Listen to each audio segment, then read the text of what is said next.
anniversary of the 9/11 tragedy. Jane and I bought our house in Burnsville 16 years ago. We enrolled our 3 daughters in Hidden Valley and Eagle Ridge. All 3 graduated from Burnsville High. I now have 2 grandkids. Lillian, our granddaughter, spends a lot of time at our house. I was wondering what the workforce is going to be like 16 years from now when Lillian enters the workforce. What Minnesota and the world is going to be like 20 years from now when those kids enter the workforce. That inspired me to get into this race. I'm delighted to be here and to speak with you about these issues. Fair enough, Dan, do you want more time? Or did he go to a minute? We're good. All right. Go ahead, Drew. Thanks, Chris, and thanks to the Burnsville Chamber of Commerce for hosting us here today. My name is Drew Christensen. I'm a lifelong resident of Burnsville and Savage, and I'm running for state representative because I believe in you. I believe in Minnesotans. I believe Minnesota and our economy functions best when government gets out of the way and allows you, as Minnesotans, to drive our economy and create jobs and create prosperity for Minnesota. Will? Thank you very much, Chris, and thanks to the Burnsville Chamber for hosting us today. I really appreciate having a chance to come and discuss these issues. My name is Will Morgan. I am the current state representative. I'm in my 3rd non-consecutive term. I represent all of southern Burnsville, this part of central Burnsville, and the northwestern corner of Lakeville. I have a wife, Denise. She's a teacher just like I am. I've been teaching at Burnsville High School for the last 23 years. This is my 24th year. And we have 3 children who go to school in the school district. Well, the youngest doesn't yet, but he will soon. I'm very proud of the work that we've done and the progress we've made in Minnesota over the last 2 years, particularly compared to the previous 2 years when we saw the legislature proposing cuts to our local schools, borrowing more money, skyrocketing tuition, and the longest government shutdown in history. These last 2 years, again, we've made tremendous progress. We've funded all-day kindergarten. We've paid back every penny that we owe our schools. We've made tax cuts for over 2 million Minnesotans, and we have a balanced budget for the first time in recent memory as far as the eye can see. I'm proud of what we've done, and I'm looking forward to making more progress in answering the questions today. Thank you, Chris. Thank you, Chris. I am Sandra Masin. I represent District 51A, which is most of western Egan and all of northern Burnsville. Again, this is my 3rd term and non-consecutive as well, and I have to tell you, it's always a privilege to represent the people of 51A. But this year, I am so proud of what the 2013-2014 legislature was able to accomplish. And I've heard on more than one occasion, this is probably the most productive legislature in over 20 years.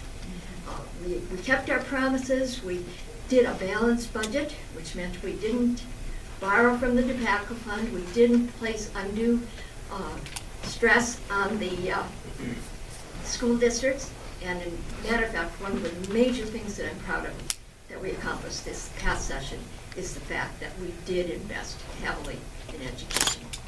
Thanks, Andy. Go ahead, Andrea. And I'm Andrea Todd Harlan, and I'm running for state representative in 51A. I am a resident of Egan. I live there with my husband and my 7-year-old son. I've been an epidemiologist for about 15 years, so I'm running as a citizen legislator. I have a job, I'm a wife, I'm a mom. I'm on the Parks Board of the City of Egan, and I spent most of my life in this district. I grew up in this district. And when I grew up, I knew that I felt that I had the opportunity to reach my highest potential.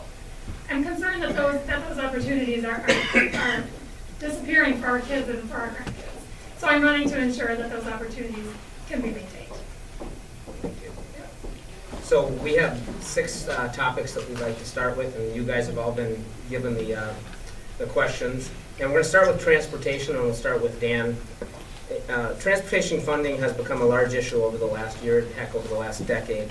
And what are the biggest challenges that we face in transportation funding? Should bonding play a larger role as it relates to roads and bridges? Should we have a usage tax on, for example, semis that are driving on our roads? Should we have a gas tax increase? Should there be more efficiencies? Talk specifically about how you would handle transportation funding as it relates to the state budget.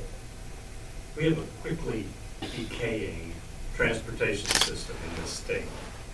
We have to protect the safety of our kids, and our families do whatever it whatever it takes, whatever we need to do to fund those issues. We can't have children killed when a bridge falls down. The state and community accepted the responsibility to provide a safe transportation system, and we have to do whatever it takes to make that happen. We have to keep the goods flowing to the farms, or from the farms.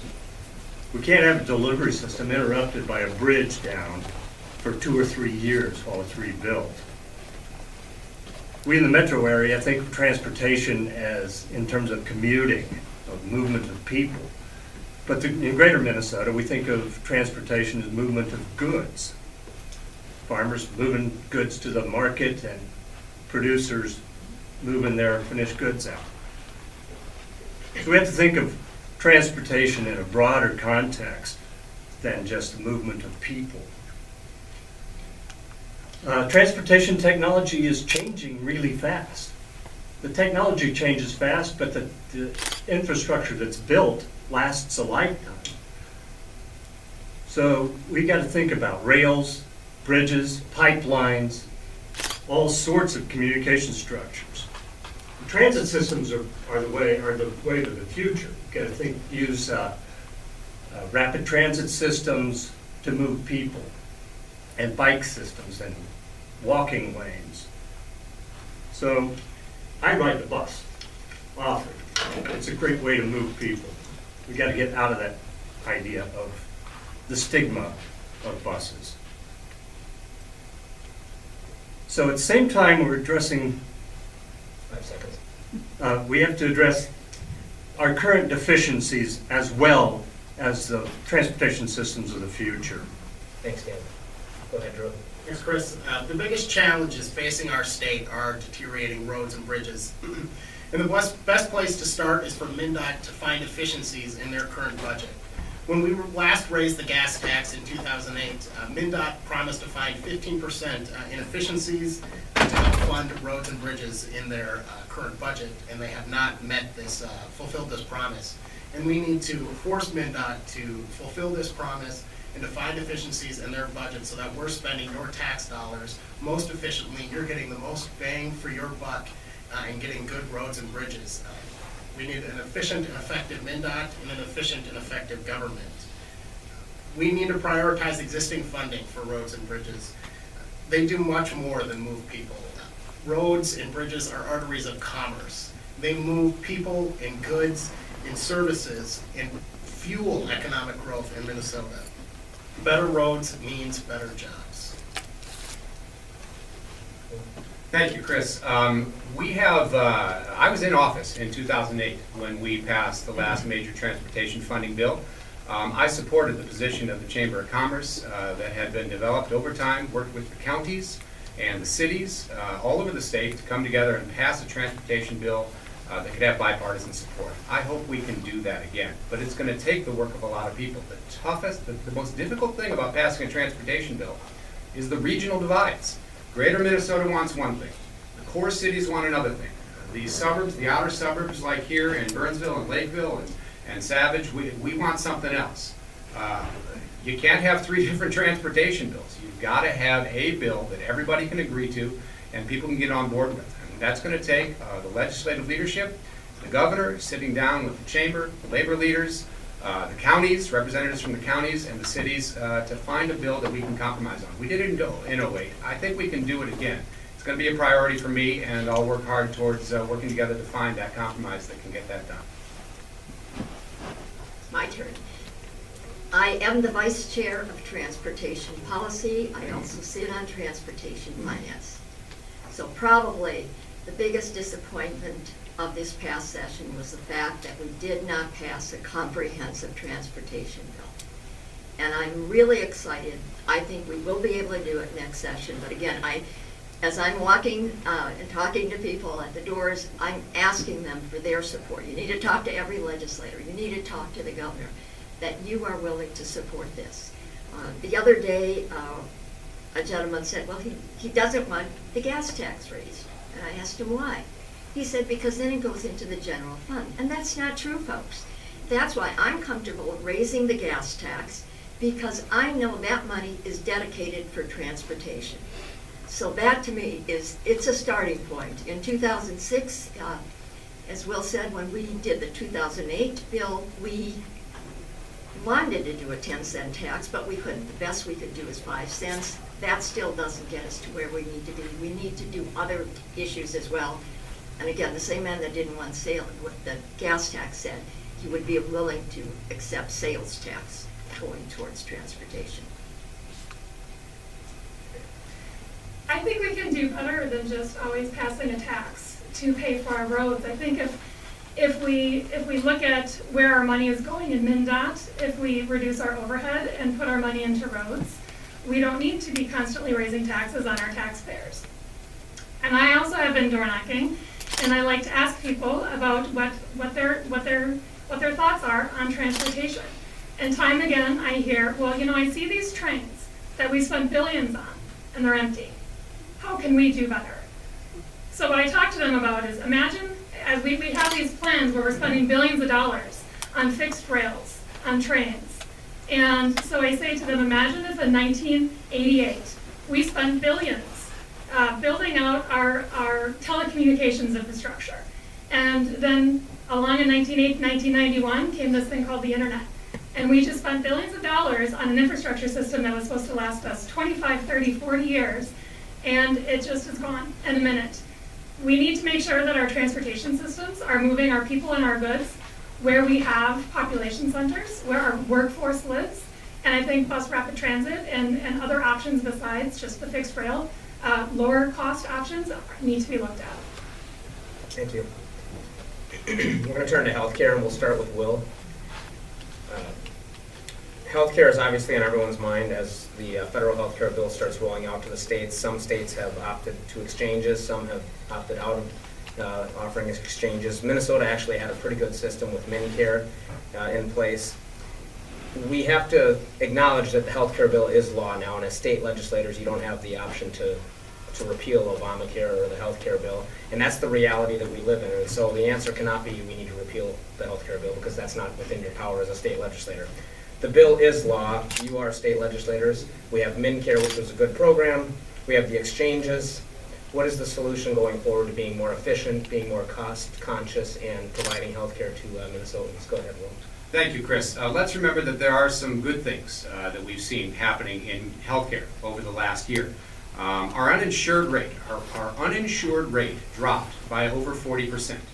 We now have more than 95% of Minnesotans who have health insurance, and I think that puts us second in the nation behind Massachusetts, which of course had Governor Romney's program 10 years ago. One of the reasons for that was that over 300,000 Minnesotans were able to purchase health care through MNsure, through the exchange that we developed as a state. And because we developed that exchange as a state, we were able to do it the Minnesota way. We folded MNcare into the MNsure exchange, as well as qualified health plans through the private market, and also Medicaid. Through MNsure, more than 300,000 Minnesotans have signed up for health care and are now added to the ranks of people who are actually insured in Minnesota, and that's a good thing. Another thing about MNsure is they're the lowest rates in the country, and that's a good thing.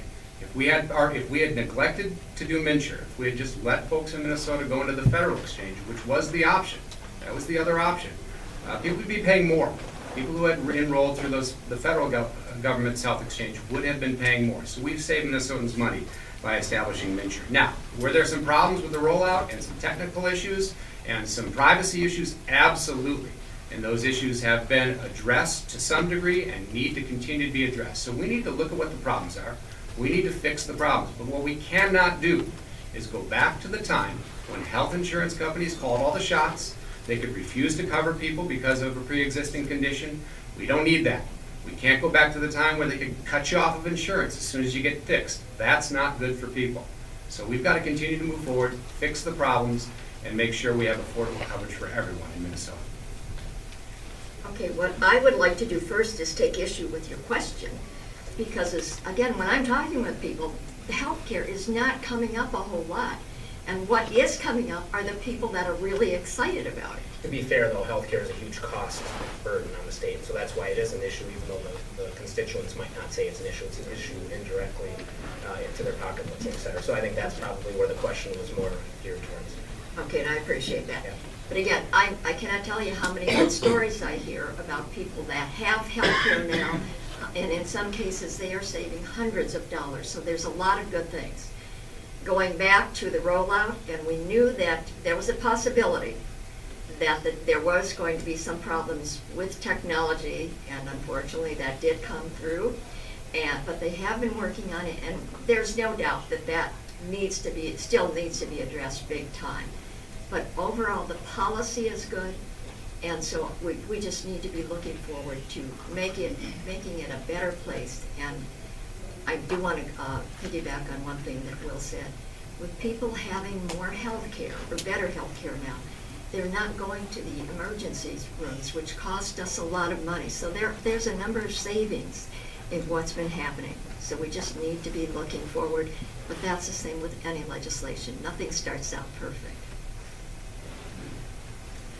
So the dirty little secret with Obamacare in Minnesota is before the MNsure exchange, we were already in Minnesota doing a good job of insuring our underinsured and our uninsured. We were a top 3 state, and that's, as Will said, with Massachusetts being number 1, and they did have a individual mandate to have health insurance. So Minnesota was already doing what we needed to do to take care of the people who couldn't afford insurance or had a job and perhaps that job didn't offer them insurance. Having a healthcare background, as I said, I'm an epidemiologist. I've worked in healthcare for 15 years. This is a big topic for me. And there needs to be a conversation both on healthcare and health insurance. And the Democrats have badly mismanaged this topic with healthcare reform. There's a lot of things that we can do. There's things that we can do as far as taxes, eliminating costly mandates. We can eliminate some various taxes on individual or small group markets. We could champion health savings accounts to make sure that we have better price transparency. So when consumers are picking their providers, they know what it's going to cost. We can also allow small businesses to self-insure so that they enjoy the same financial benefits that large corporations do.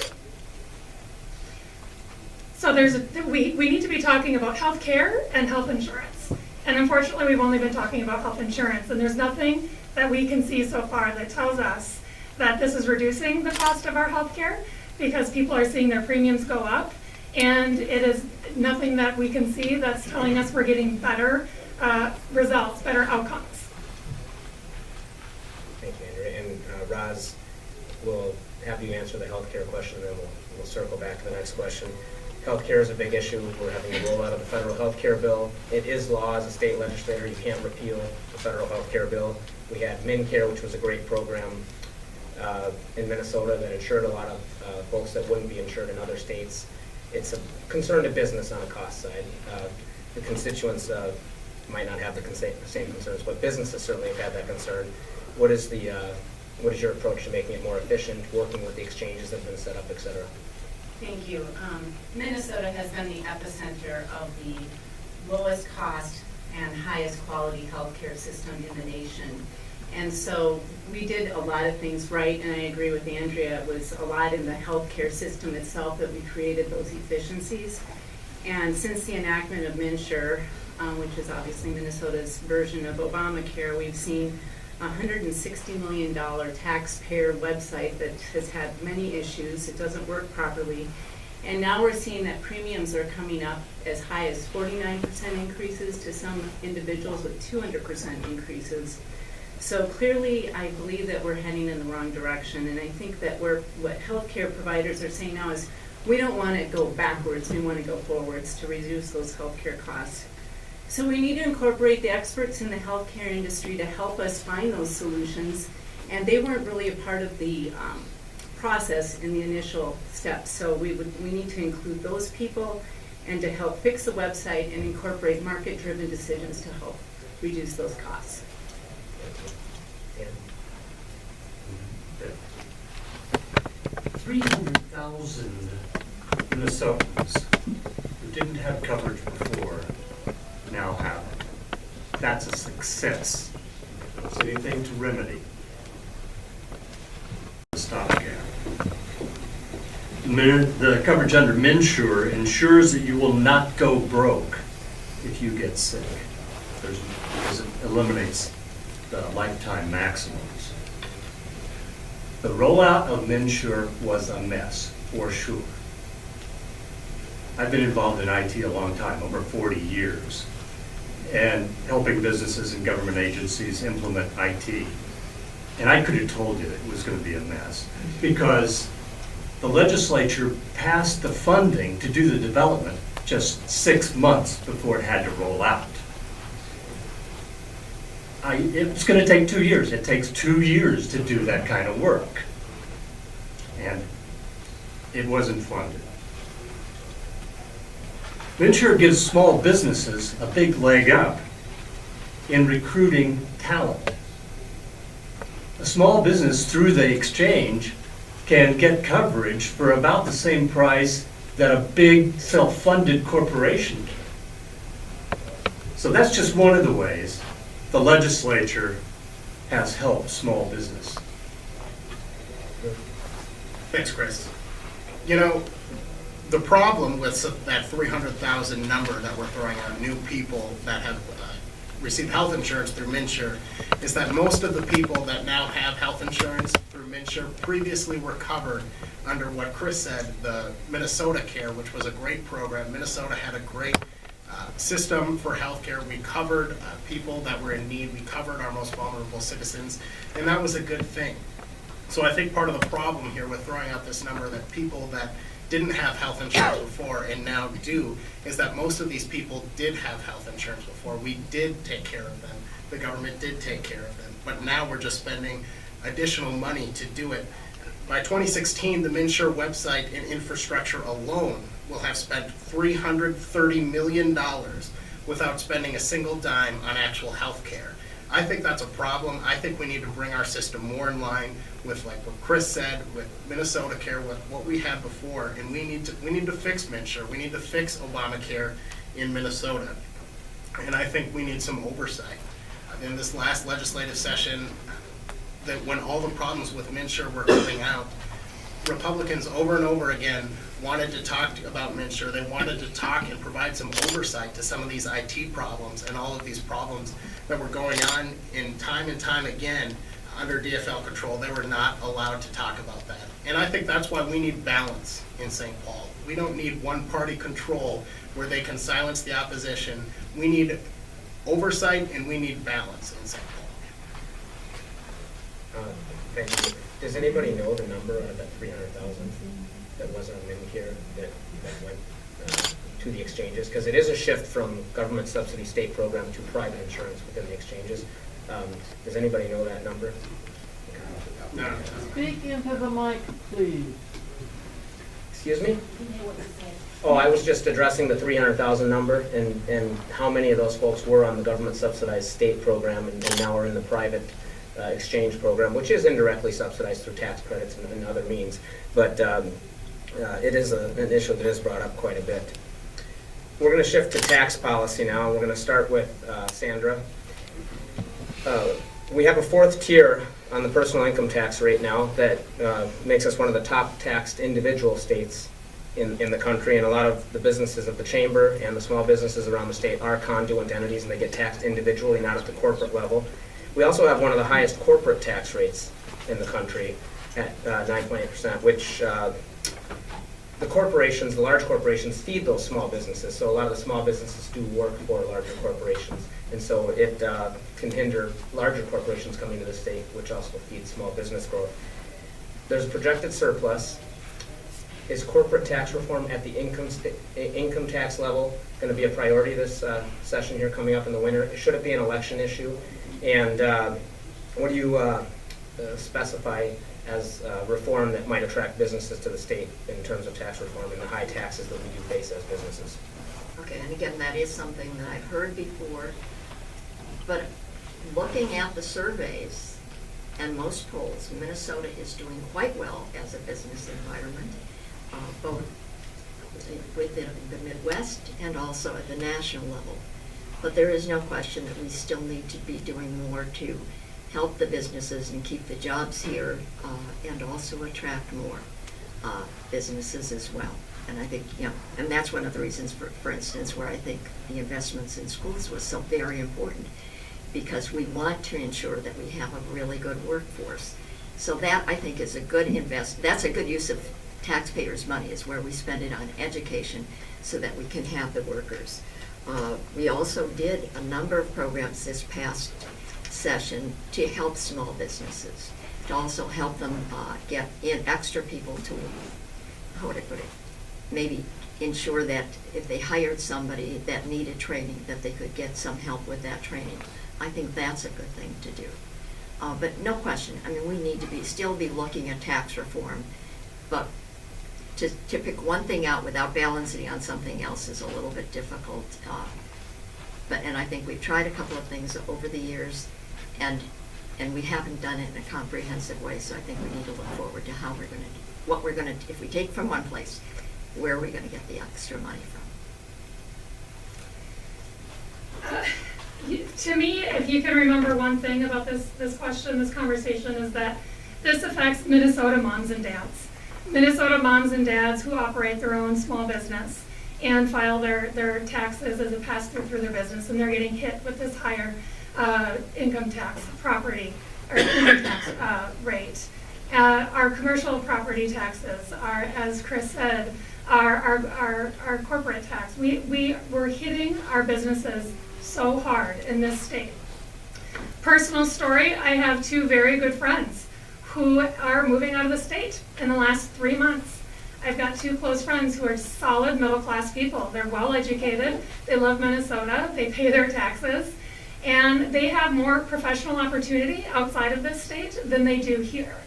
And so they're leaving. And at door knocking this summer, I was on a street in Burnsville Precinct 9, and on one street I saw 2 for sale signs in the front yard. And I had said to them, well, I'm door knocking, I'm running for state representative. I don't know if you'll be here on election day, but wanted to introduce myself. And both of these families were moving because they could save for their retirement and afford to send their kids to college if they didn't live here. They simply couldn't afford to live here anymore.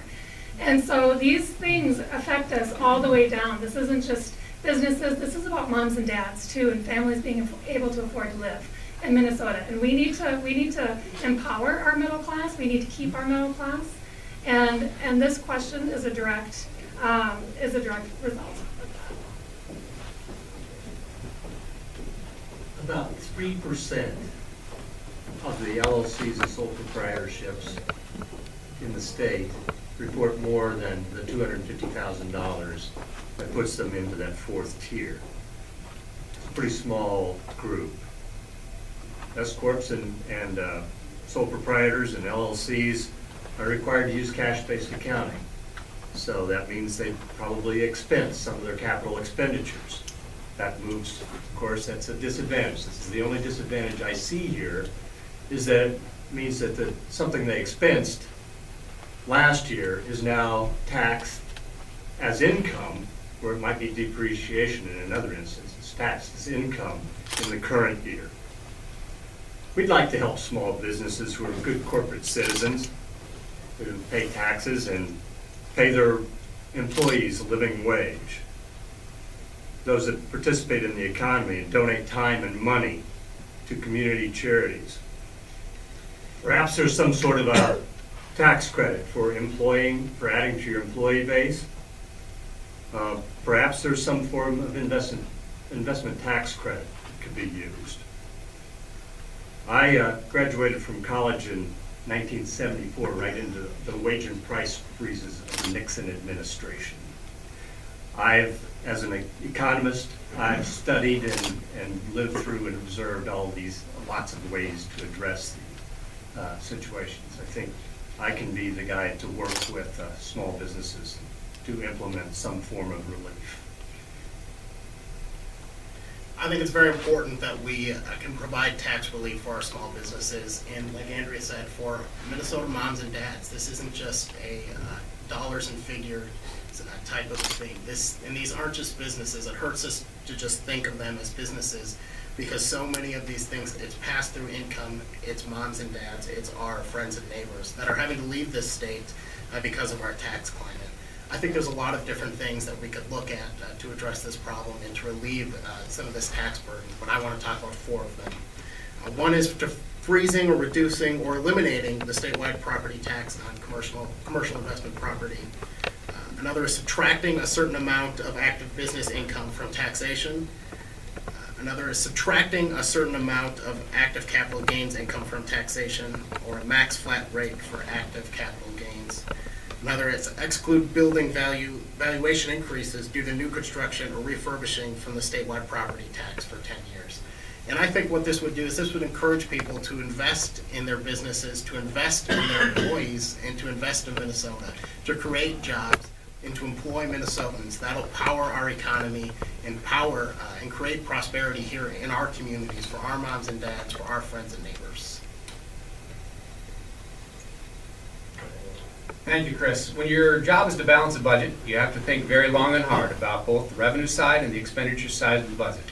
I know I thought very long and hard about the things the state needs to do and how we were going to pay for those things. I'm sure my opponent thought very long and hard when she thought about and agreed to raise property taxes on the homeowners in the Lakeville School District to make sure that they could do something about class sizes. So you got to think long and hard about these things. What we did was we narrowly tailored a tax, fourth tier, 2 cents on the dollar on income over $250,000 a year for couples. That affected about 2% of income taxpayers. That affected about 4 or 5% of small business owners. Didn't like it, didn't want to do it. But let's look what we got for it. We got a structurally balanced budget. We got a balanced budget with surpluses as far as the eye can see. We are not leaving a mess for the next legislature to clean up like the last legislature left for us. We funded all-day kindergarten to help close the achievement gap. We froze tuition for higher education. Tuition has been skyrocketing lately. Student debt is out of control. Kids are having to go back and live with their parents. We've got to start doing something about that if we want our middle class to afford to go to college and be part of this economy. So we froze tuition for 2 years. We also provided 2 tax cuts to 2 million plus Minnesotans. Those are all good things. Those are all things that are going to help the economy. A more educated workforce, better chance to go to college, and tax cuts for the middle class. We can keep doing those things now because we are not looking at going back to a deficit. We have surpluses as far as the eye can see. We have stability in our budget for the first time in years. So that's what we got for the decisions we made. I think we did the right thing, even though it was a difficult thing. As far as incentives go, I was the chief author of the Northwest Quadrant Bill to help develop that part of Burnsville, and also the UTC bill, which tied incentives, tax incentives, to job creation, and it's working for UTC. We should do it some more. Thank you. Minnesota has the 4th highest income tax in the nation, 4th worst business climate, 3rd highest corporate income tax rate, 2nd highest business property taxes, 6th highest income tax collected per capita, and 7th highest sales tax rates. I think we can all say that the business community, who represents 13% of the property valuation but pays 31% of the taxable share, is paying their fair share. But you know, policies like this do have impacts, and that's why Medtronic has left. Unlike my opponent, I asked our voters if they would like to help support our schools, and they did so because some of the things that happen at the state legislature is funding is not equitably distributed. And I think that a lot of time in our business policies, there's winners and losers that are chosen instead of leveling the playing field for all businesses. And by looking at taxes is one way to make it equitable for everyone across the board. So leveling the playing field, investing without looking for more government handouts, I think that that's another challenge that's been created with some of these other policies. Reducing regulatory barriers, promoting innovation, and aligning workforce demands are a better way to provide prosperity to all Minnesotans. Thank you. And there was a lot of information was exchanged between you guys. And so I'm going to do one more follow-up question on this topic, and we're going to give them a minute, Tom, because they might have more to say. Couple of things: the cash versus accrual issue for small businesses. There are plenty of accrual-based small businesses that hold a lot of inventory that show profit that is never distributed, and so they have a burden in paying that tax as a small business owner. And the small percentage that do dip over the 250 are some of the larger small businesses that employ quite a bit of Minnesotans. There was discussion about commercial property tax freezes and reductions. That money has to come elsewhere, so maybe talk about how you would fund the state budget in other areas if you did significantly cut commercial property taxes, because commercial property taxes are a significant revenue source for the state. And everybody talks about small business, but I still want to address the corporate tax rates. The large corporations pay among the highest rates in the country in Minnesota. It's a very small percentage of the state's collection budget, about 4%. But there's a perception when Medtronic takes off, and I've been on some boards and some committees statewide that have tried to attract large businesses to the state, because large businesses, again, create jobs, they create small business commerce, et cetera. And it's getting, although we have a good business climate when it comes to training and smart people and such in Minnesota, the business tax climate at the large business level is still a difficult sell, and you kind of have to avoid it, and et cetera. So how are you going to fund other areas if you do cut areas that are a large portion of the collection process, like property taxes, commercial property taxes? And would you be willing to address the large corporations, burden, their tax burden, given that it's such a small collection process? And again, we can start with Sandy. You have about a minute, and if you want to address anything that your opponent said, feel free to also. Okay. One of the things, going back to the income tax, the pass-through taxes that we were talking about, I mean, it's just, maybe it's repeating what somebody said, but it's just a very small percentage of those people that are truly impacted by that. The 4%, again, we're talking about incredibly small numbers of people. So I guess I'm really reluctant to change that until we really have stability in Minnesota, and I think we know that businesses are doing much better right now. One of the things that I think we haven't talked about is perhaps the fact that we know that the businesses are doing well, that we know that they're putting money in reserves, but I think the one thing we haven't talked about, and it doesn't look like we will, is the huge amounts of salaries that are being paid to the top executives, while the people, the middle and the lower echelons in these firms, are not getting raises, etc. So that, to me, is something else that we need to talk about before we start changing some of these other taxes as well. We need to be able to have people that can make livable salaries. And we raised the minimum wage this year, and I did vote for that. And I think that's, that was incredibly important. But again, that is not even if once it gets to $10.50, that's not a livable wage. You need to be making $12 to $15. So all of this is part of what we need to be talking about. Go ahead, Andrea. My opponent said the small number of people that are affected by that higher tax bracket because of the pass-through is such a small number that it shouldn't matter. I argue that everybody in the state should matter. We, as Rod said, should not be picking the winners and the losers. We shouldn't have a favorite. If you're a parent, you probably don't have a favorite child, and as your legislator, I would not have a favorite demographic group. Everybody needs to have opportunity. Everybody needs to be able to keep more of their hard-earned money, and we have to stop picking the winners and losers in this state. Dan? Business taxes need to stabilize every now and then.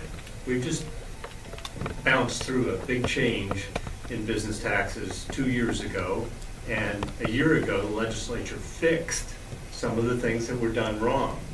I think it's time to stabilize right now and let our business taxes stabilize for a while, and then we'll make some adjustments in a year's time. I would disagree. I think we need to make adjustments now. well, Dan would let it stabilize. We're seeing large employers, people that employ thousands of Minnesotans like Medtronic, leaving the state and leaving the country because of our tax climate. Additionally, like Andrea said, these, while it may be in the grand scheme of things, not that many people, every person matters. When I'm out door knocking, I spoke with a small business owner just the other day who employs a dozen people in Savage. He lives in Savage Precinct 7, and I talked to him, and he's thinking about leaving. And that hurts us. That hurts moms and dads. He employs people. He employs 12 people that are moms and dads, friends and neighbors, and I think that's a problem. We need to create a better business climate that will allow him to stay in the state that he loves. First of all, the Medtronic issue is a federal tax issue. It's a tax inversion issue. It's for federal tax purposes. And their shareholders are pretty upset because their shareholders are going to be paying a lot as a result of this corporate tax dodge to Ireland. So we'll see if it actually happens. But as far as the Medtronic CEO says, they're keeping the jobs here. Those people are going to stay here. They're going to be paying taxes here. They're going to be working here. I'm going to keep him at his word. I certainly think the governor had that in this conversation. Corporate reform, yeah, let's talk about that. I've always said that our corporate tax rate is too high. One of the problems is we've got so many loopholes and credits, and we got to figure out a way to get through that and make a more level playing field there. I'm willing to listen to the ideas. Chris and Tom and others with the Burnsville Chamber, I've always been willing to sit down with you folks and listen to what you have to say. I don't always agree, but when I do, we work together and we get things done. So I'd be happy to do that. Forbes magazine, no bastion of progressive thought. No bastion of progressive thought. It says we are the 6th best business climate and the 3rd best state to earn a living. That's good. Can we do better? Absolutely. I'm going to work hard to make us do better. But 6th best climate for business and 3rd best state to earn a living. We're going in the right direction again, folks. Thank you, Chris. I'm a commercial realtor, and I talk to businesses every day. And there's nothing like just talking to the real deal. And they're saying what Andrea's friends are saying. I'm talking about leaving the state. I'm not going to expand in Minnesota until the business climate improves here. And that's real. I don't need to go to Forbes. I don't need to go to some other survey. It's what I'm dealing with every day. And I do think it's important that we recognize that these types of policies do have an impact. Our government has to be just as competitive as our businesses. So let's look at what makes sense for them to stay here and to grow and provide jobs to these families instead of saying, you know what, we don't care if you leave. In 2012, we had heard rumblings that Medtronic was leaving, and we said, you need to do something about this. They're talking about leaving. And basically, we were told, we don't care. Thank you. Next question, the minimum wage. And the minimum wage increase was passed. And there are tiers. You have a small business exemption at $625,000 in sales, which when I talk to my clients and fellow business owners here at the state level and in Burnsville and Dakota and Scott County, their problem with that arbitrary number is $625,000 to one company or one industry might be quite large. $625,000 to a manufacturer in Bloomington is a relatively small number. Representative Masin did point out, and correctly, that there is an income inequality problem in this country and in general, and we have to address that. And so, is the minimum wage, the way to address that income inequality? Are there better options? We know the chamber is against increases in the minimum wage. That's no secret. But if you're against raising the minimum wage, what are your steps to reducing income inequality? Because it is a problem. And we're back to the beginning, and we're going to start with Drew, though. So the GOP side will start with the question this time around. Go ahead, Drew. Right, thanks, Chris. I think we all believe, everybody in this room and everybody at this up here believes that Minnesotans should make a livable wage. We believe, we want everyone here to make a good wage and everyone to make a livable wage. I think we just disagree on how to do it. You look at Williston, North Dakota, where there is a booming economy because of oil exploration there, a booming economy. A starting worker at McDonald's makes $17 an hour in Williston, North Dakota. And that's not because of the minimum wage, that's because of a booming economy. So what we need to do to create livable wages and good wages in Minnesota is to improve our economy. And I unfortunately don't think the minimum wage is the best way to improve our economy. I think we need to help businesses so that they employ more people, so that wages can go up, so that overall a rising tide will lift all of our boats. And I don't think it's fair to folks that are making minimum wage, because I've talked to those people out door knocking. I've talked to people making minimum wage, and a lot of them have heard that they're going to lose their jobs because businesses can't afford to employ as many people when they have to pay them more. That's just simple math. And I don't think it's fair to people making minimum wage that they should have to lose their jobs so that we can make people feel good and feel like we're paying people more money. Dan, go ahead. In 12 out of the 13 states that raised their minimum wage at the beginning of 2014, employment was higher in the 5 months that followed the increase than it was in the 5 previous months. Research and experience consistently show that employers absorb the cost of higher minimums through reduced labor turnover, lower wages up the scale, and raising prices modestly and other adjustments. There's already a provision in the law that allows a training wage to below the minimum for high school kids that are in it. In economic terms, increasing the minimum wage increases the money supply and the turnover rate, and that boosts the economy. Bankers know how that accelerator works. It's a multiplier effect.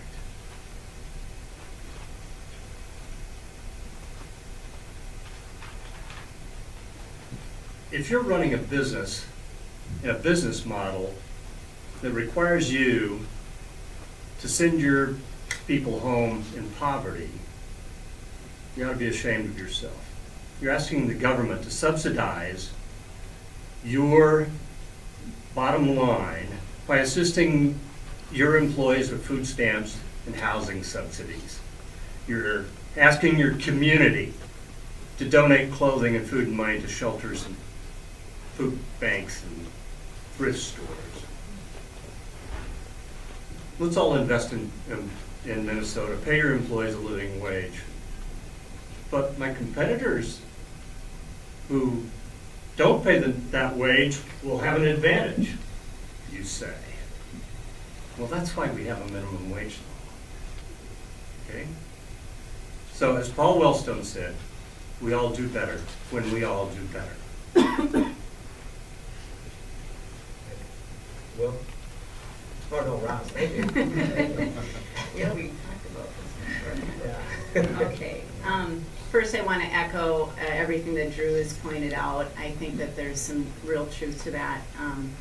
And our minimum wage of $5.25 or $6.15, it was below the federal minimum wage of $7.25. So I don't think there was any argument about raising the minimum wage. The difference was for how much. And the other, now it's going to be $9.50 by 2016, which is the 4th highest in the nation when it was passed. So all companies tend to pay this amount, though. I know there's some changes for small businesses, but as a small business owner in the drugstore, when we hired employees, we didn't, even though we could have qualified for that lower rate, you really have to be competitive with the marketplace and pay really what the lowest minimum wage you can. The highest minimum wage would be in this case. So otherwise people aren't even going to work for you.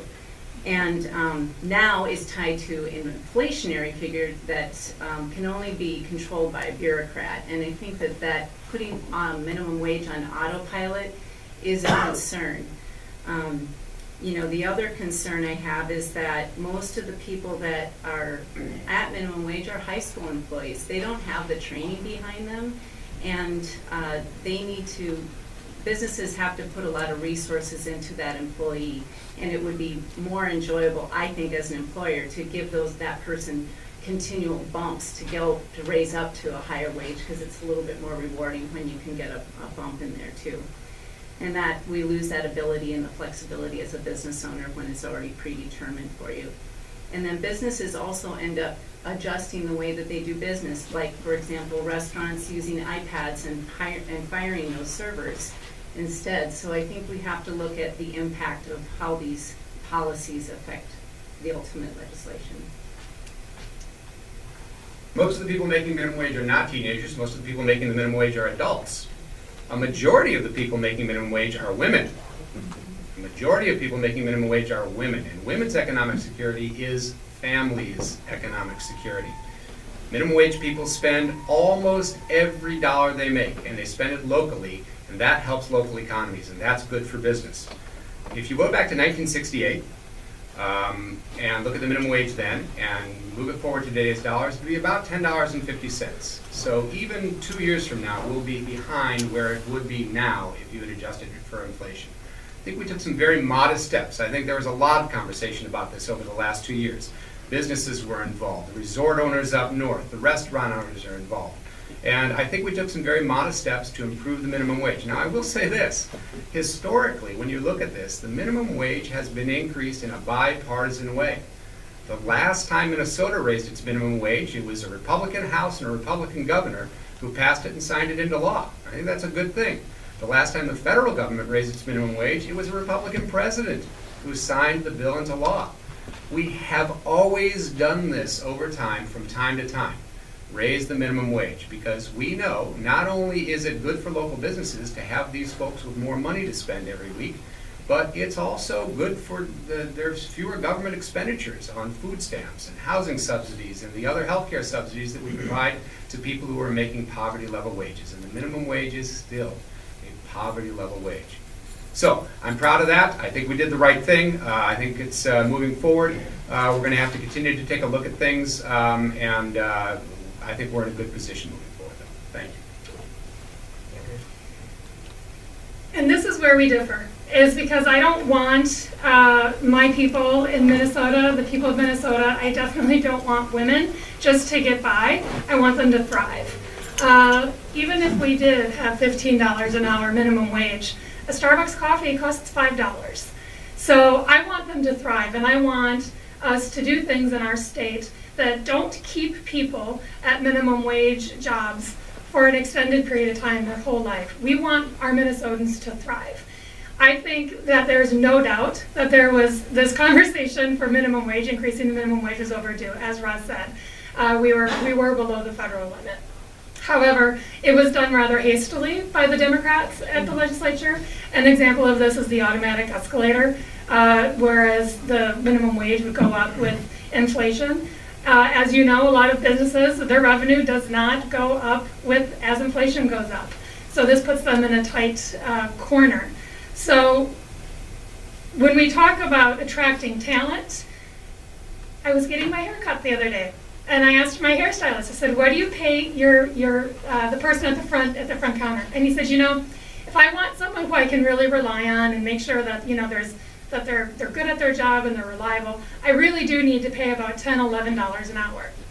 So now, what does this mean? When we're getting up to $10 an hour, when we're staring down $10 an hour with the automatic escalator, how much are our small businesses going to have to start paying people to attract the talent that they need to fit that specific job? Because every business is different, and this bill doesn't take that into account. Every business is different. Representative Mason. Again, my disclaimer that I always put with the minimum wage, this is not a living wage, it's just a starting wage. And again, if you go into many of our stores, these are not just high school kids that are holding these positions, and even when they are high school kids, many times the money that they are making is going to help their families. We just have too many families that are just struggling. We need to find a way within our society to provide decent wages for people. This is a starting wage. This is, it's all it is putting it up a little bit. But we need to be looking at how we can get more people to make a living wage, which goes back to the discussion of how are we paying people, and especially, we spend a lot of time talking about servers who, again, make minimum wage. Some of them, if they work in good restaurants, make very good money, but otherwise it's not a lot of money. They're just barely struggling. And yet the figures are showing the businesses, many businesses are doing very well, but the money is going to the people at the very top. So and at this point, I guess I find it really hard to understand how people can push those types of wages and have any types of ethics or morals. But this is not something that I think government can solve. This is where we as a community, where we as individuals need to figure out how we want our money spent. If you're investing in a company, maybe go to the annual meeting and see what the top people are making, what are the people at the lower level making, and do you agree? And if not, this is where I think grassroots really is going to be coming into play. Thank you, if we want our society to just be successful. I'm going to, and if the audience has questions, go ahead and fill out the questionnaire, and Jim will get me those slips. I'm going to combine the next two. I'm going to actually ask the fifth question, but I'm going to have a follow-up to the minimum wage, because I do think income inequality is a problem that needs to be addressed. And there was a little bit of dialogue about how to approach that. The next question talks about trained talent in the state and how can we train young adults and high schoolers and college kids better so they enter the workforce and earn more money. And I think the minimum wage issue and the income inequality issue kind of ties into this question. But if you could please answer the tip credit question too before you get into the how do we train folks, because tip credit is an issue the chamber has had a big concern over, because the restaurants really are concerned with paying the minimum wage and the tips, and then having the other burdens associated with that, payroll tax, workers' comp, etc. Also, the transitional job issue. If it's a transitional job, if they work less than a certain number of hours a month, can we have different metrics? I mean, that's something that's been talked about. Can we get a cue card for this, Chris? You can. You've been doing this long enough, Will. You know, you should be taking notes. All right. We're going to start with, we're back. Are we back to the front again? Where are we at? No, we're with Roz and Will. So talk about how can we train people so the income inequality in the state is not as, it continues to widen. And even in good times, as Representative Masin has said, much of that wealth has gone to the top, 1 or 2%. How can we train folks better to earn more money? And then on the tip credit, just real quick, a yes or no, and how the minimum wage relates to getting people livable wages. Yeah, well, the challenge, am I supposed to go first or is Drew? Okay, sorry, I'm not sure. Yeah, Will, you're up, Will, because now it goes back to the, go ahead, start, Will. Oh, you start. Yeah, go ahead. Okay. She started last time. You sure? Yeah. All right, just go. Okay. Try All to right, be fair. I'll try to follow all of that. Income inequality, a lot of that happened, I think, because of the economic downturn, and unfortunately the people who had more money were able to recover, I think, from that economic downturn more so than people who were more or less in the middle class and more or less, us. And that's how the richer got richer, because they got to take advantage of the situation. And now we're on a road to, I think, a better economy. So we're trying to get out of the doldrums that we've experienced earlier. So, clearly growing the economies is one step. There was a lot of stuff. First, I also want to add that 72% of minimum wage workers are part-time and 31% do not have a high school degree. So maybe making sure that our students actually get their high school degree is one other step to make sure that they can start out with a higher paying job so that they have at least that credential and they meet their feet. And we have to align our workforce educational system with the needs that are in the job market. Businesses can't find the workers that they need with the high paying jobs. On the tip credit, for those of you who don't understand, the tip credit is a fancy way of saying let's pay people who earn tips at their job less than the minimum wage. They do this in a lot of other states. In Minnesota, we haven't done it for over 30 years. And I think it's a good thing that we haven't done it over 30 years. I think there is no reason to pay people less than the minimum wage just because they earn tips. I think it's been a long-established tradition in Minnesota, and we ought to stick with that, so I would not support that. As far as getting people trained, we have done work this last session in K-12 on developing the world's best workforce. We are making sure that by 2027, when this year's kindergartens graduate high school, that we have a 100% graduation rate, that they're all ready to read by 3rd grade. We need to better align high school with college, and we need to better align college with the workforce. And that's going to take a lot of conversations and a lot more than 10 seconds to talk about. But that's what we need to do, and we need to work together, the state, educational institutions, and businesses, to do those kinds of things and get people ready for the workforce. Go ahead, Andrea. Yeah, I would consider a tip credit. You know, there's industries where people operate on a very small profit margin. So when the hospitality industry, who's one of those industries who experiences profit margins and employ Minnesota moms and dads, and so we can continue to have families that are working for us. As far as income inequality, I agree with Roz. I think education since the beginning of this country was your step up, was the way that you could attain more. We need to do more looking at apprenticeships, trades. Let's look at the fields that are in demand so that we can make sure that our high school students are exposed to a wide variety of professions, and they can really find their path and choose the right one for them and maximize their opportunity to income. Okay, thank you. The tip credit, I still have not supported, and as I said the last time I was here, when at a town hall meeting, I asked people in the audience what they thought about that. When they're tipping, they think they're tipping the server. And the perception is, if we use the tip credit, that it's actually the owner or the managers are actually trying to take money away from their employees. That's the perception. And that's a tough thing to overcome. I know there's some other states that do things differently that I think maybe we could look at. And I'm thinking Texas, I can't believe I'm saying this, but I think Texas has a couple of things that I think we might be able to look at. So, I mean, it's something that's open, but it's a very fine line. And the tip credit, as I said, it's only if you work in really good restaurants where these people make enough money to earn a good living. One of the things I did want to mention about, I'm done. That was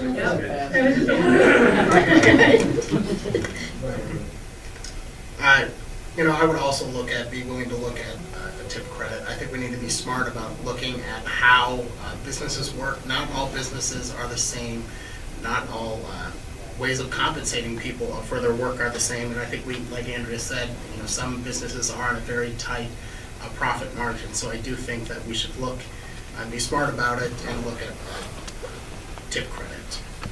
And on education, I think I would agree. We need to make sure our kids are graduating from high school, and not only that they graduate from high school, but that high school diploma means something. The current legislative majority repealed the requirement that our high school students demonstrate proficiency in core academic skills of reading, writing, and math. And I think, just padding the stats so that we can say more kids are graduating from high school, and so that we can feel better that more kids are graduating from high school, it ought to mean something that kids are graduating from high school, because it doesn't matter if they graduate, they need to be prepared for college and the workforce. Tips are a way for someone in that business to get their wage up to the living wage. The minimum wage is, as we say, not a living wage. All my kids have been in the hospitality business at one time or another, and I did a little bit of it too while I was in college. The minimum wage, of course, is not enough to pay to live on. You need the extra tips to make it, and I don't see any room for a tip credit in there. And the reason for the disparity in income, I think, is because a lot of our middle-tier jobs, middle-tier jobs have shifted overseas in the last 20 years. And we're going to have to overcome that in a lot of different ways. Thank you. One more question, and it pertains to the budget surplus. And there is a forecasted surplus. We're going to get a revised budget here sometime later this fall. What should we do with that surplus if there is in fact a surplus? And if there's a deficit, how do you handle that? We'll start with Andrea. Well, I don't think I need 2 minutes. If there's a surplus, that's the taxpayers' money. We give it back to the taxpayers. I think we need to, going forward in situations where we have a surplus, we need to find out, is this a one-time surplus? Is this going to be an ongoing surplus? One-time surplus, we have to make sure that that money doesn't, land into the politicians' hands where they have opportunities just to spend the surplus and build Senate office buildings for themselves. If it's an ongoing surplus, then that's just, it's clear we're overtaxing our citizens, and we can give that money back to them. We need to focus on rolling back some of these massive tax increases that the DFL has put in place that has made Minnesota so uncompetitive. Deficits, this is a real possibility because the current majority has massively overspent. The proof is with our revenue shortfalls that we've seen over the last 7 months. We're spending ourselves into oblivion in this state. So when looking at surplus and deficit, you have to take a critical eye and always remember that you're serving the citizens of this state. This is their money. It is not yours. Representative Masin. If there is a surplus, first of all, over the last decade, most of the reserves have been empty. So I certainly would think we'd spend a good portion of that filling in the reserves. The next thing is spending more on education. Again, our school districts have had a really tough time over the past decade, and while we did invest heavily in the last year or so, you're still seeing some districts going off for referendums. So that would be another place, because to me, investing in education means two things. We're helping our students be better able to find a job in a global economy. And again, it also shows the businesses that we are serious about having a good workforce here. The other thing, I did want to go back to another question when you asked about how we could train people. I think we really need to be doing more with apprenticeships here, and maybe that might be something we might want to actually even think about helping fund in the early stages of that. And also, I had talked with one of our business owners recently as well that most of the kids in high school don't have an idea of what jobs are like, so it'd be nice to have programs that actually got our students into companies before they're actually graduated. And if we lose money, then again, we just have to go at that point look at what the priorities are. But again, MnDOT is 20 years behind in its projects, so it's really hard for me to listen to people saying we are overtaxing and we are overspending. 20 years. I mean, imagine you having a job where you know what's wrong now and you're going to wait 20 years to fix it. Folks, we do have the right priorities, and everything shows that Minnesota is doing well right now. I'm running because I'm so proud of what we've done the last 2 years, and I want to keep Minnesota moving forward. I want a Minnesota we can be proud of, and right now I think that is happening. Thank you. Go ahead, Drew. I don't think we have the right priorities right now. I don't think a Senate office building that costs tens of millions of dollars for politicians is a right use of our priorities. I think we should be using that money to spend on roads and bridges. That's more money. We're spending more money on the Senate office building than we're spending on roads and bridges this year, and I think that's a crime. As far as the surplus, I don't need 2 minutes to answer that question. I think we should give your money back to you. Go ahead, Dan. There's a budget surplus. Let's look at those falling down roads and bridges. There's obviously always something that we didn't allocate for that we could have done. Let's spend it on that, or put it in a rainy day fund for another legislature to appropriate. If there's a shortfall, we have to look at where we can cut, what government services we can do without. Back to the jobs issue. I was on a school board in Illinois before we moved here, and we had a training program where the students in a trades program built a house. Every 2 years, the school board would buy a lot and we'd pour the foundation in there, and then the kids would take it over. They did all the design work, all the duct work, all the framing, all the way through. And that was a great program for kids. So we need to look at all the ways we can train kids.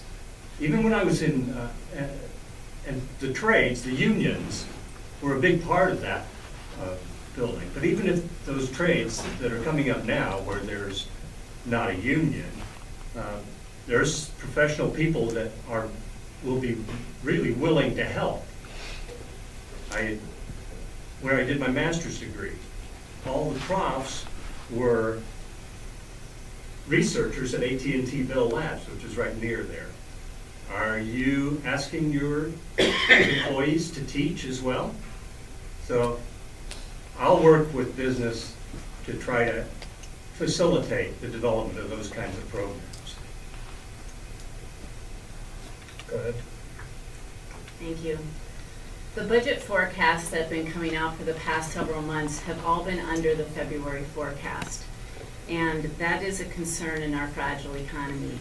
I believe that a lot of steps that were taken in 2012 set us up for a more prosperous 2013. However, the last legislative session, we started to see our economy contract again. And our spending went up 15%, or $2.1 billion. So it would seem to me that we should have a surplus after all that spending. And if we continue to see these kind of surpluses moving forward, it only seems prudent that we should give these back to the taxpayers. And we need to look at all of our spending, prioritize those needs, and evaluate how we can continuously improve and to deliver the services that we need to provide for the people who best need it. You know, the needs do always exceed the resources, and that's why it's so important to eliminate government ineffectiveness and waste. And I'll agree with Drew, just like how the money was spent more on a building for themselves than it was spent on transportation for roads and bridges. For the first time in recent memory, we have a structurally balanced budget. We have a surplus, we have surpluses as far as the eye can see. There are always small variations in revenue forecasts and spending forecasts, which we haven't heard about. That doesn't come out until November. We're going to have a surplus.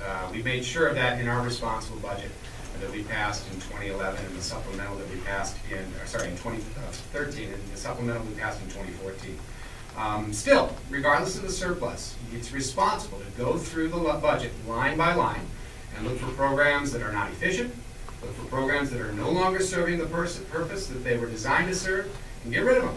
Cut those things. We need to prioritize all the time, and I think we should be prioritizing on the future, continue to develop the world's best workforce. We make some good investments in early education, which pay back the most of any investments we make as a state government. We've got to continue to focus there. We have not accounted for getting every child ready for kindergarten. We need to refocus in that direction. We froze tuition at higher ed for 2 years, and that was a good start, but we need to do more. The president of the U just came out with a budget that said, pending funding from the legislature, he'd like to continue the tuition freeze for 2 more years. I'd like to take a look at that proposal, but I think that if we can do that, that would be a great idea. We need to continue to take a bite out of student debt. Make sure college is affordable for everybody who works hard to get there.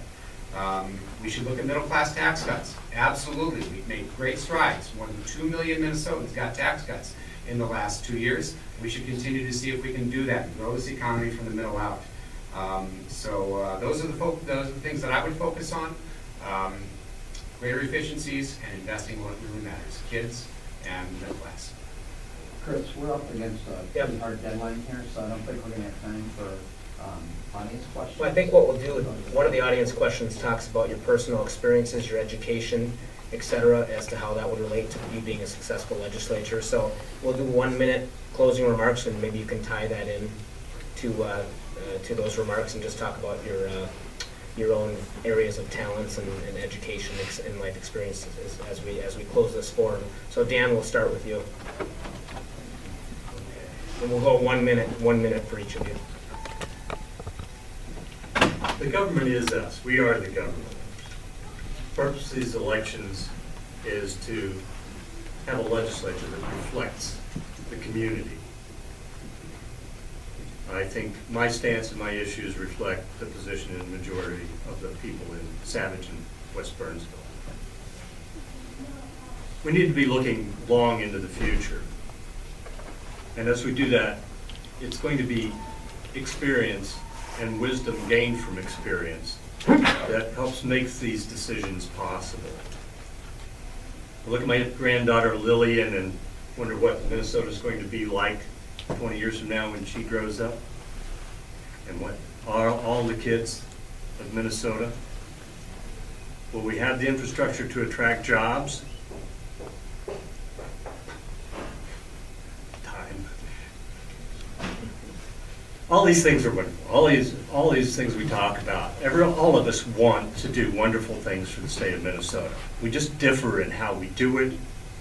I think I'm the one who can do it for us. You know, I've been campaigning this whole time, knocking on doors as a fresh voice. I think people have seen enough of the problems, the dysfunction, and the polarization in St. Paul. We've seen one-party rule in St. Paul, and we've seen massive tax increases in waste, in misplaced priorities like on the Senate office building, and I think that's a problem. I think that's something everyday folks in Burnsville and Savage are absolutely disgusted by. I have talked to people at the doors, and that's what I hear about more than anything else, is the Senate office building and the kind of message that that sends, that we're building a Taj Mahal for politicians instead of spending money on our roads and bridges and our schools and our kids. You can trust me with your tax dollars. I believe in an efficient, in an effective government, in a balanced government in St. Paul. I'm Will Morgan. I'm a teacher at Burnsville High School. I've been a physics teacher there for more than 20 years. My professional experience tells me that if you set high standards for teachers and you set high standards for students, you get the best possible educational outcomes. That has really driven my role at the legislature in improving our schools and making sure we have high standards for students and teachers. You know, voters are going to have a choice this fall. They're going to have a choice between going back to the divisive gridlock of the past or moving forward with the progress we've made the last 2 years. We are working to close the achievement gap. We funded all-day kindergarten. We've frozen tuition, and we want to do it some more. We provided more than 2 million Minnesotans with tax cuts. We've balanced the budget. It is structurally balanced for the first time in recent memory, and we've got a good thing going.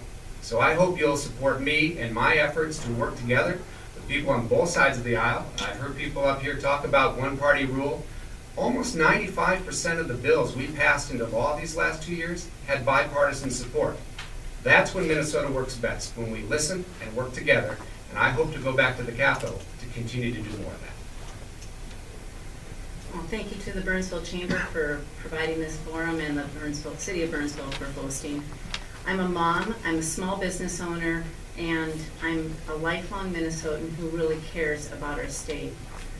I believe that we have better outcomes when all viewpoints are taken into consideration, and if you look at the Minnesota Chamber voting record, it was not bipartisan at all.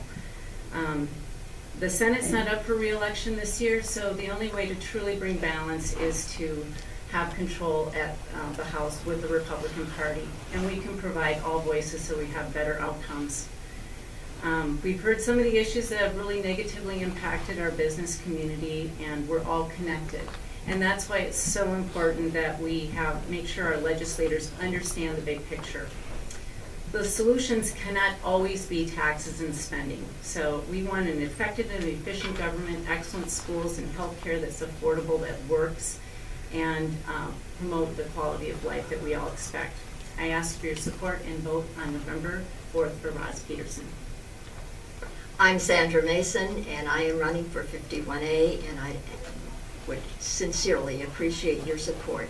Again, this past 2 years we have accomplished a lot. We have, as Will has already said, we have a fiscally responsible budget. Minnesota is doing well in virtually all respects, and that to me means a whole lot. And I cannot tell you, I've done a lot in this community. I've served on the Eagan City Council, and actually I was also on the Eagan Parks Committee. Before that, I've served on numerous school committees as well. So my community is important to me, and providing the best I can for my family and friends is the reason I do what I do. So again, I truly appreciate your support and vote on November 4th. Andrea? I'm running because I believe government works better when citizens are representing us and not career politicians. In 1998, I was a brand new college graduate, and I had gotten my first real job, still living at home. And I decided that I would check out my local BPOU and find a state representative. His opponent that year was Sandra Masin. I am running because I believe in the citizen legislator. I want to bring my real life experiences as a mom and a healthcare professional so I can best serve the people of this community. And I would love your vote on November 4th. Thank you. Thank you, everybody, for coming today. This concludes our program. Thank you to the candidates, and thank you to Dakota Electric for being the sponsor this afternoon.